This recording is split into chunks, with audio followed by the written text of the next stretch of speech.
उन दिनों में एक रोज़ ऐसा हुआ कि जब वो हैकल में लोगों को तालीम और खुशखबरी दे रहा था तो सरदार काहिन और फ़कीह बुज़ुर्गों के साथ उसके पास आ खड़े हुए और कहने लगे कि हमें बता, तो इन कामों को किसके इख्तियार से करता है, या कौन है जिसने तुझको ये इख्तियार दिया है।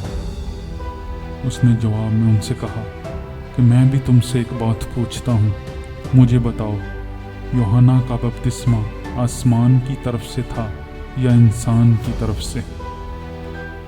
उन्होंने आपस में कहा, अगर हम कहें आसमान की तरफ से तो वो कहेगा कि तुमने क्यों उसका यकीन ना किया, और अगर कहें कि इंसान की तरफ से तो सब लोग हमको संसार करेंगे, क्योंकि उन्हें यकीन है कि यूहन्ना नबी था।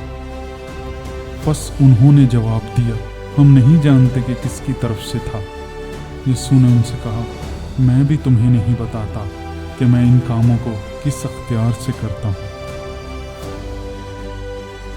फिर उसने लोगों से ये तमसील कहनी शुरू की कि एक शख्स ने ताकिस्तान लगाकर बागबानों को ठेके पे दे दिया और एक बड़ी मुद्दत के लिए परदेश चला गया, और फल के मौसम पर उसने एक नौकर बागबानों के पास भेजा ताकि ताकिस्तान के फल का हिस्सा उसे दें, लेकिन बागबानों ने उसको पीट कर खाली हाथ लौटा दिया।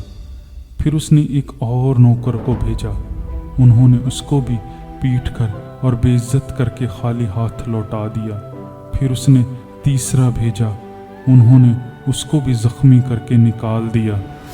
इस पर पाकिस्तान के मालिक ने कहा, क्या करूं, मैं अपने प्यारे बेटे को भेजूंगा, शायद उसका लिहाज करें। जब बागबानों ने उसे देखा तो आपस में सलाह करके कहा, यही वारिस है, इसे कत्ल करें कि मीरास हमारी हो जाए। बस उसको पाकिस्तान से बाहर निकाल कर कत्ल किया। अब पाकिस्तान का मालिक उनके साथ क्या करेगा? वो आकर उन बागबानों को हलाक करेगा और पाकिस्तान औरों को दे देगा। उन्होंने ये सुनकर कहा, खुदा ना करे। उसने उनकी तरफ देखकर कहा, फिर ये क्या लिखा है कि जिस पत्थर को मेमारों ने रद्द किया वही कोने के सिरे का पत्थर हो गया। जो कोई उस पत्थर पर गिरेगा उसके टुकड़े टुकड़े हो जाएंगे, लेकिन जिस पर वो गिरेगा उसे पीस डालेगा।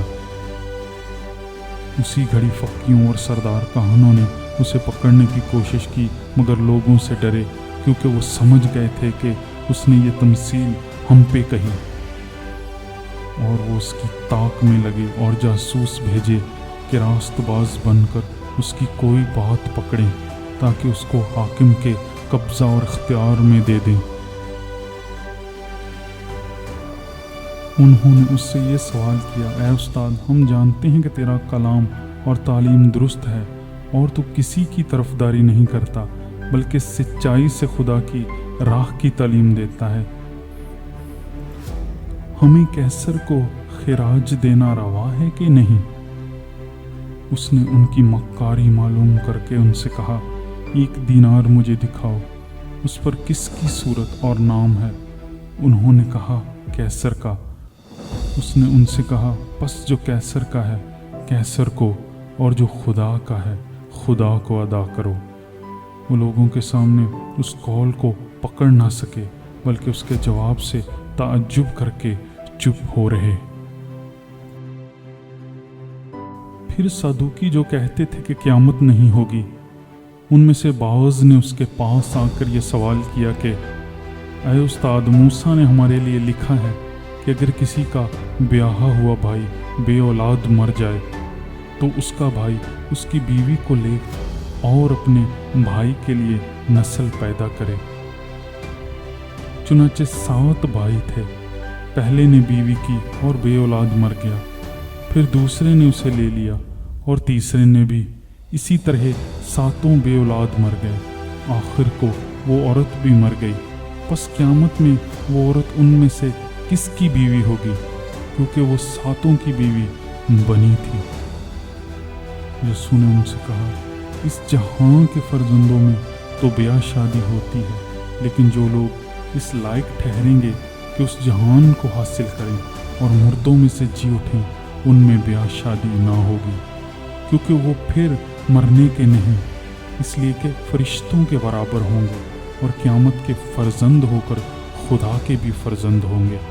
لیکن اس بات کو مردے جی اٹھتے ہیں موسیٰ نے بھی جھاڑی کے ذکر میں ظاہر کیا ہے۔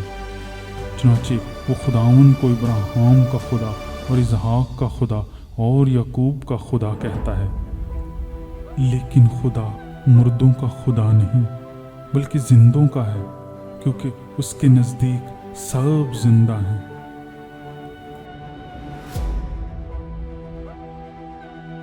تب بعض فقیوں نے جواب میں اس سے کہا کہ اے استاد، تو نے خوب فرمایا، کیونکہ ان کو اس سے پھر کوئی سوال کرنے کی جرت نہ ہوئی۔ پھر اس نے ان سے کہا، مسیح کو کس طرح داؤد کا بیٹا کہتے ہیں؟ داؤد تو زبور میں آپ کہتا ہے کہ خداوند نے میرے خداوند سے کہا، میری داہنی طرف بیٹھ، جب تک میں تیرے دشمنوں کو تیرے پاؤں تلے کی چوکی نہ کر دوں۔ پس داؤد تو اسے خداوند کہتا ہے، پھر وہ اس کا بیٹا کیوں کر ٹھہرا؟